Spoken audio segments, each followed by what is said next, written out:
There are two outcomes for Blake Corum in 2024. One, he's an elite handcuff and a league winner if anything happens to Kyren Williams. Or two, he's just flat out better than Kyren Williams and becomes a league winner because he takes his job. It's a win-win, and is why Blake Corum is one of the 10 sleepers you need to draft after round 10. Blake Corum is lined up to be the #1 handcuff in all of fantasy football. And if we look at Kyren Williams, he was a sensation in 2023, but he did deal with a number of injuries that forced him to miss games. He's not built for the full-time workload that he was receiving, so he's probably going to miss games again in 2024. And that'll open the door for Blake Corum to step into the RB1 job. And we know that means a huge workload because Sean McVay has a history of leaning very heavily on whoever is his starting running back. And we can use Kyren Williams as an example of that last year. He led all running backs in both touches per game and snap share. So if that's Blake Corum's job for any stretch of time, he's going to receive a ton of touches, much like he did over the last couple of years at Michigan. And that works in with my second theory, because that could be all that it takes for Blake Corum to take over that backfield altogether, even once Williams returns healthy. That's because Blake Corum is just a better fit for what the Rams are looking for at the running back position. He's big, he's tough, he's athletic, he runs hard, he protects the football, and he can keep quarterback Matthew Stafford upright in pass protection. And Kyren Williams, on the other hand, struggled at pass protection in 2023. He's undersized. He tested as a subpar athlete in the pre-draft process. So Blake Corum might have to sit and wait a little bit, but once his opportunity comes, he's going to take full advantage. And whenever that happens, he's going to be the bell cow running back with a 75+% opportunity share in one of the league's most explosive offenses. He'll enjoy volume in terms of carries, targets, red zone touches, goal line opportunities. So once the double-digit rounds of fantasy drafts come along, Blake Corum needs to move to the top of your priority list. He has league winner written all over him.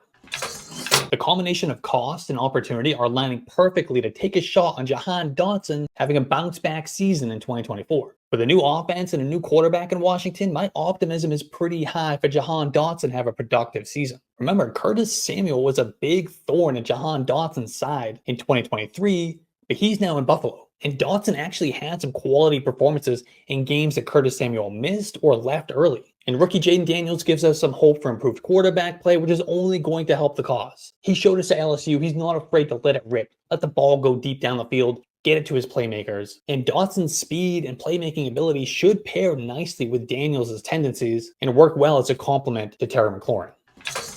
Luke Musgrave is on the short list to be this year's breakout tight end. He performed well in spurts last season after the Packers used a second-round pick on him. In 11 games, he caught 34 passes for 352 yards and a touchdown. A lacerated kidney forced him to miss 6 weeks in the second half of the season, but he was able to return in time for the playoffs. And there he caught 6 passes for 66 yards in the Packers' 2 playoff games, which included a 38-yard touchdown against Dallas in the wildcard round. Now Musgrave enters 2024 with a chance to be a prominent weapon in the Packers offense. And sure, you could argue that there are a lot of mouths to feed in Green Bay, with quality weapons at wide receiver including Jake Reed, Christian Watson, Romeo Doubs, Dontavian Wicks, Bo Melton, and even fellow second-year tight end Tucker Kraft. However, there is no established alpha in that group. So that opens the door for someone like Luke Musgrave to emerge as a significant target commander.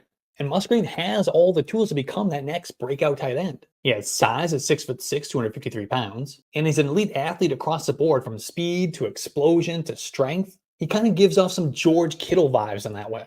So if I'm betting on someone in this Packers offense, and I'd be smart to do so given how well Jordan Love finished last season, it's going to be the guy who's extremely talented yet flying under the radar with a 13th round ADP as the tight end 17 on Underdog. There is no better way to get ready for fantasy football drafts than building your own projections. But maybe you don't know how to make your own projections, or the task of setting them up has stopped you from doing them. But that's not an excuse anymore. At yardsperfantasy.com, we have the world's greatest projections template. It is fully customizable for any scoring settings and loaded with features for the most experienced projections builders. But at the same time, it's so easy to use and comes with a complete guide and video tutorial that even first-time users find it a breeze to make their own projections. It's completely preloaded so you can start right away, and you have the power to make it as simple or as complex as you'd like. So check out our projections template. It's less than $10 and it's available now at yardsperfantasy.com. Building projections has never been this easy. Let's take a look at the Chargers running back depth chart for a minute. We got career backup Gus Edwards, who had off-season surgery. We got J.K. Dobbins, who's coming off multiple serious lower body injuries. We got Jarrett Patterson, a guy who could never get on the field in Washington, and Isaiah Spiller, who's been a disappointment since the day he was drafted. But there's one more guy, that's 6th round rookie Kimani Vidal out of Troy. He's been one of my favorite sleepers since the NFL draft.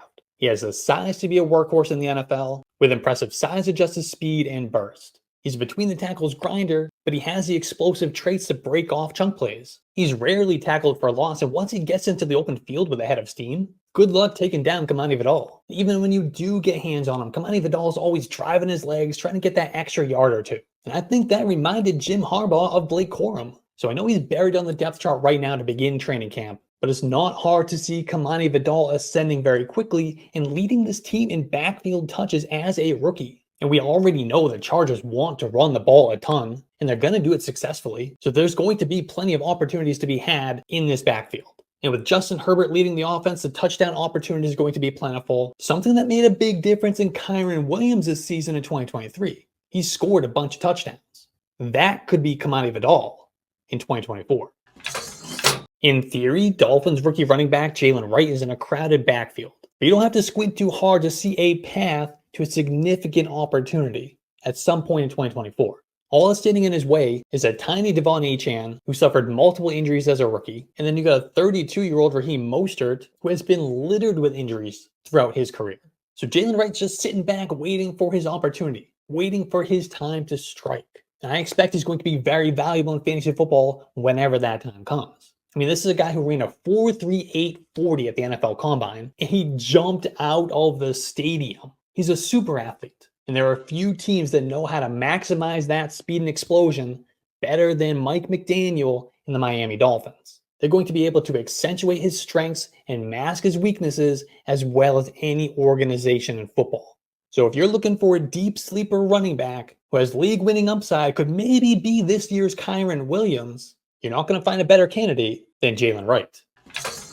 If I'm looking for a sleeper wide receiver in the late rounds of fantasy football drafts in 2024, I am circling Michael Wilson. He had a mostly quiet rookie season with 38 receptions and 565 receiving yards, but I don't think anybody was expecting him to come out and just burst on the scene after injuries held him to just 14 games over his final 3 collegiate seasons.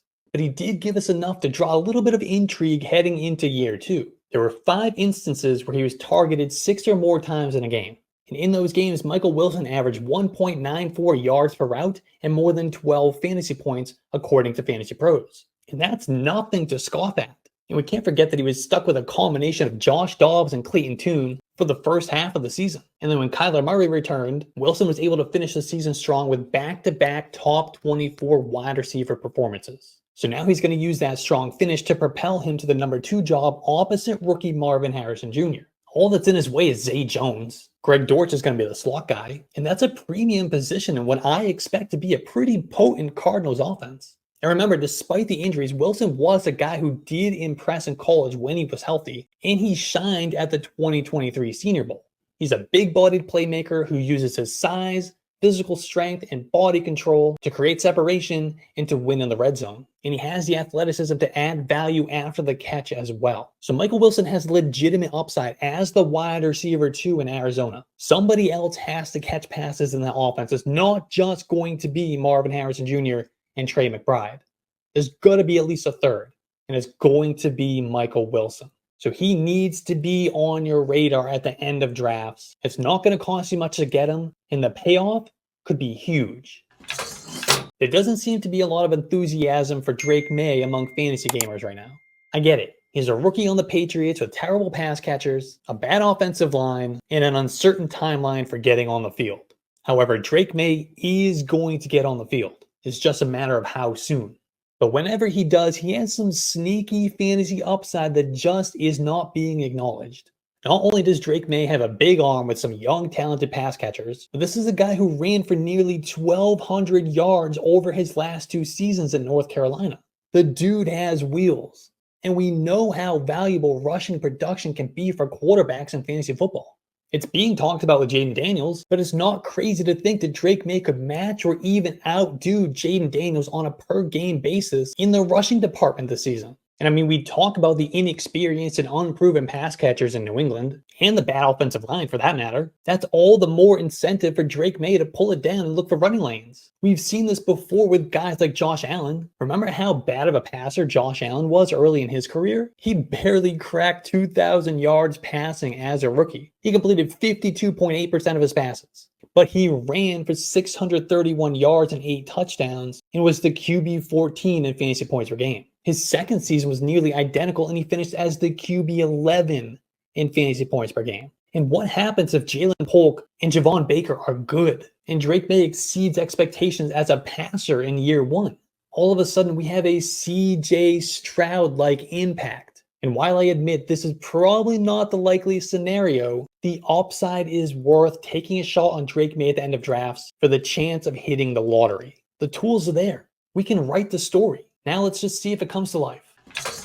Tyrone Tracy is one of the more interesting prospects of the 2024 draft class. He's a converted wide receiver with limited running back experience, and yet he proved to be a quality runner in 2023 when he ran for over 6 yards per carry and 8 touchdowns.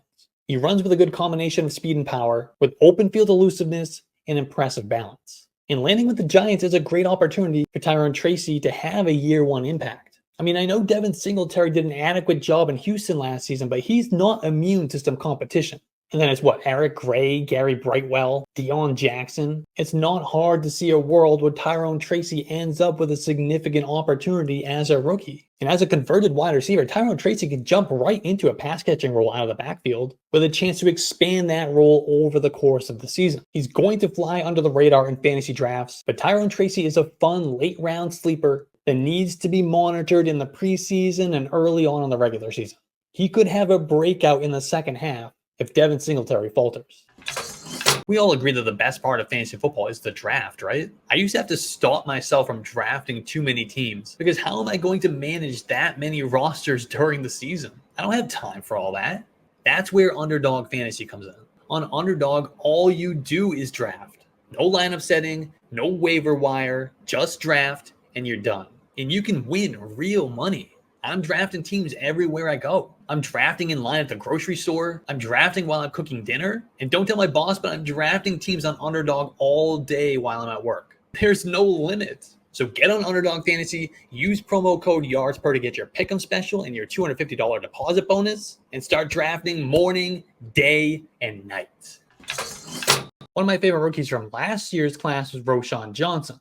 He's a big, powerful running back who somehow managed to be productive while working behind Bijan Robinson at Texas. He's a natural in the receiving game, both as a pass catcher and in pass protection. Now, he did have a pretty quiet rookie season. A lot of that was due to a mid-season, pretty severe concussion. But Johnson was able to finish the season strong with 3 top 24 fantasy performances over a 5-week stretch from weeks 12 to 17. He did that by catching 15 passes and totaling more than 50 yards in 4 of those 5 games. And I know the Bears went out and signed DeAndre Swift this offseason, but Swift was mostly underwhelming from an efficiency perspective in 2023. Roschon Johnson is going to push him for starter snaps. At worst, I think he'll probably be the RB2. But if he's able to kick DeAndre Swift to the curb, that's going to be a prominent role in what I expect to be a pretty good Bears offense.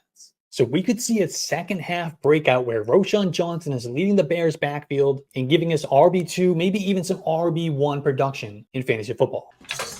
It seems to be forgotten that just 2 years ago, Jelani Woods was the number 2 tight end selected in the 2022 NFL draft.